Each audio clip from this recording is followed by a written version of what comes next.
The 2022 Physical and Financial Plan allocated, ma'am, nag-allocate po ng 125 million pesos kahit walang breakdown ng amount for each specific activity. Tama po ba? As you answered, Your Honor. Yeah, but there's another angle as to the amount relative to the activity, as to the budget that the office of the Vice President is asking. It's the Go, same please. point, Your Honor.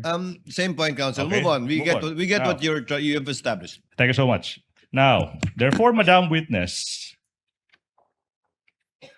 yung office of the Vice President can just include, pwedeng i-include, isama ng office of the Vice President sa liquidation reports ng kahit anong activity so long as ililabel siya na parte ng broad, good governance program. Do you want me to repeat the question or you can answer now? Taas kayo mong I question, will. Your Honor. Pwede I will ang tawag ani, i-clarify, Your Yes. Honor. Your Honor, if the court may allow, I will repeat the question. Please, Therefore, Counsel. Madam, kasi nga walang breakdown, in draft, sa paggawa nyo ng liquidation report, pwede yung isama doon sa liquidation report ng kahit anong aktibidad so long as sasabihin nyo parte yan ng good governance program. Tama Objection, po Your ba? Honor. What's the basis? What's the objection, Counsel? Misleading and speculative, Your Honor. How It's not, Counsel. In fact, I think that's one of the questions some of the senator judges will ask. Ma'am, naintindihan niyo po yung tanong? I can ask that in Ma'am Bisaya. Gina? Ma'am Gina, naintindihan niyo po yung tanong? Parang duha man ka question iyang buot pasabot, attorney. ma'am, Ay, Ang Your nilagay niyo lang Honor. po doon, good governance, what's that, Counsel? Programs? Good governance program po. Good governance program. Ang tanong po niya, so, ano man yung sabihin nila, basta sabihin good governance program, pasok na po yun doon. Sa report po, sa report. Sa report lang po. Sa report na liquidation po. Apo. Your Honor, kung paghimo na ko og liquidation report, nagbase po ako sa fund utilization report nga gihatag sa ako sa amo ang security officer, Your Honor. Na makita dito kung asa nagasto ang kwarta unsa nga mga expenses og pila, Your Honor. So, ang pinagbabasihan niyo po yung liquidation report ng security officer na si Colonel Lachica. Tama po? Yes, Your Honor. Out of curiosity, may tinanggihan ba kayong liquidation report na sinubmit ni Colonel Lachica o lahat po ng binigay niya sa iyo ay tinanggap mo? Na parte ng good governance program. Unsa, Your Honor? Meron po ba kayong tinanggihan na liquidation na sinubmit si Colonel Lachica sa 125 million sa last quarter ng 2022? O lahat po ng sinumitin niya na liquidation, tinanggap nyo at sa pananaw nyo ay kasama ng good governance program? Ang lahat ng mga reports na gihatag niya sa ako, Your Honor, akong gidawat, Your Honor, kay siya man ang nakabalo unsaon pag-implementar sa mga confidential activities, kay siya ang eksperto, Your Honor, dito sa ground, So, Your Honor. lahat po Kaya ng binigay akong niya sa gitawat, inyo, pagtawat. tinanggap nyo at kinonsidera ninyo na parte ng good governance program dahil siya naman yung nakakaalam at intindi, dahil siya naman yung nasa ground. Tama po? Inana, Your Honor. Yes, Your Yun. Honor. So, let me continue on that point, Counsel, with your permission and indulgence. So, yung tree planting, good governance program po yan.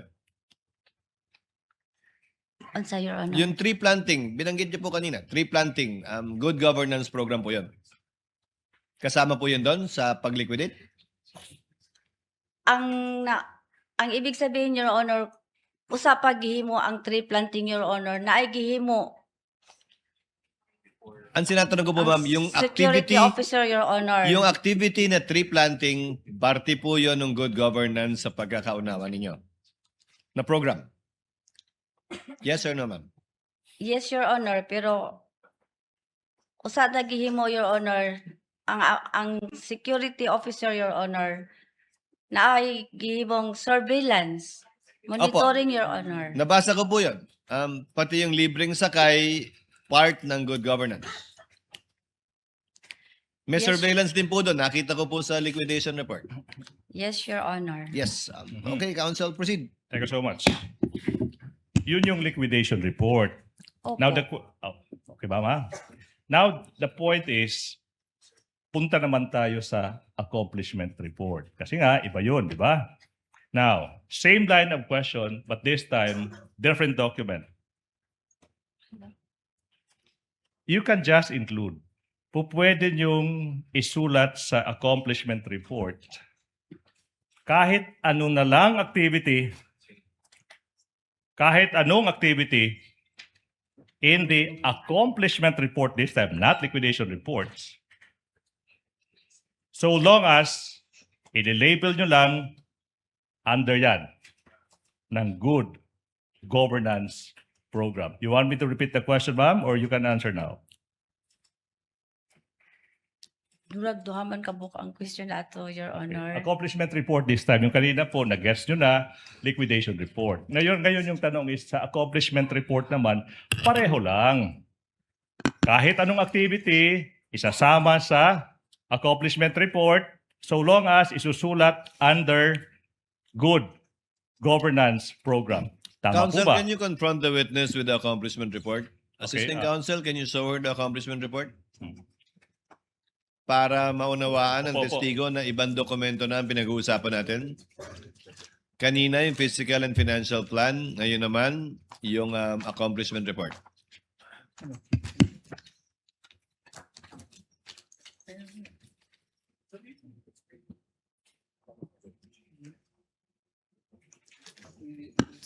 Pakitingnan po at pag-aralan yung dokumento, Ma'am Gina.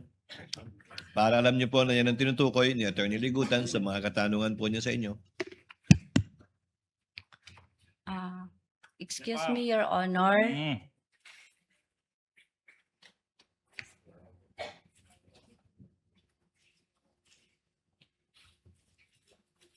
Kaduhami naghimo og accomplishment report, Your Honor, for 2022. Okay. Yes, ma'am. Kung dalawang beses po kayo gumawa ng accomplishment report, Ma'am Gina? Opo, Your Honor. Alin po yan? Yung nauna o yung sumunod? Ang kaning gihatag sa ako, Your Honor, mao ni ang una nga gihimo, Your Honor. Yung unang accomplishment report. Meron ba kayong kopya ng pangalawang accomplishment report, Attorney Ligutan? Okay.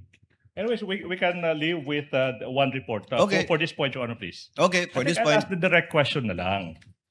Sige, Your Honor. Madam Witness, kinukumpirma mo na may mga activities sa report nyo, sa liquidation, sa accomplishment report na nabasa nyo, na hindi makikita, mababasa sa physical and financial plan. Tama po ba? Your Honor, paghimo na Ma'am, mo. this time po, I hope you don't mind po. Yung question is simple, no? So, pwede kang tanungin ng abogado ng kabila, pero pakisagot lang po muna. The witness is Yes or no? answering, Your Honor. Yo- Let the witness answer. Allow the witness to answer, Okay. Counsel. Yes. May Yes, mga activities, programa, kalihukan in Bisaya, reflected in the reports, accomplishment reports, na hindi naman mababasa, makikita, nailista sa physical and financial plan. Tama po ba? Libog. Nalito ako, Your Honor. Nandito ka. Anyways, Your Honor, Ma'am, sa accomplishment report, yes, Senator Judge Zubiri, would you like to offer your services? Yes, actually, not the services to interpret, but it's possible that Attorney Ligutan could ask the question in Bisaya para maintindihan, kasi pareho kami mga Bisaya, para maintindihan ni Ma'am Acosta. And then, anyway, it can be objected to by the defense because I know there are 3 or 4 of you, Bisaya, taga Cebu, Tulo mo diya, nakasabot. So, you can always object if the translation of Attorney Ligutan is wrong. Is different. It's simple Bisaya naman. Makasabot man ta, pero ang mga tinagalog din hindi kasabot. But it's very simple. Yes, so so maybe that way we don't have to keep stopping. Attorney Ligutan can ask the question first in Tagalog and then translate to simple Bisaya. Makatubag ni si ma'am, she can answer. And then Attorney Ligutan can offer the answer also in Tagalog. If it is not like, of course, approved by the defense can give a clarification of what the answer of the lady witness has. The point of the Thank you senator very much. judge is well taken. Let's try to do that, Okay, now. counsels, with your permission. Yes, Attorney Bakel. Yes, Your Honor. May we respectfully suggest for a court-appointed interpreter, considering that hindi po kasi ako Bisaya. So actually nahihirapan po ako to understand the witness, understand Attorney Ligutan, and understand my colleagues who are likewise. No, if you may, if you will, please. We already have an interpreter, actually two of them here, Yes, sir. that will course it through the chair if there is a need to do so. Some of the words are understandable. Anyway, kindly proceed slowly, Attorney Ligutan. I will. So, But on this issue and this question, Ms. Acosta, ang tanong po sa inyo, may mga nilagay po kayong accomplishment report na wala dun sa physical and financial plan. Na sinabi nyo lamang o tinisip nyo lang, kasama yan sa good governance program. Ang nasulat sa accomplishment report, Your Honor, is yung mga expenses na allowable po sa confidential funds. Opo, pero wala nga po yan, hindi yan nilagay doon sa physical and financial plan. Nakalagay lang po sa accomplishment report. Sa accomplishment report, Your Honor, kung actual. Kaya nga, doon nga lang po nakasulat. Sa physical and financial plan, wala po doon. Generic po ang sa Generic. physical financial Okay. plan, Your Honor. Attorney Ligutan, continue. Opo. That's a cue to the next question.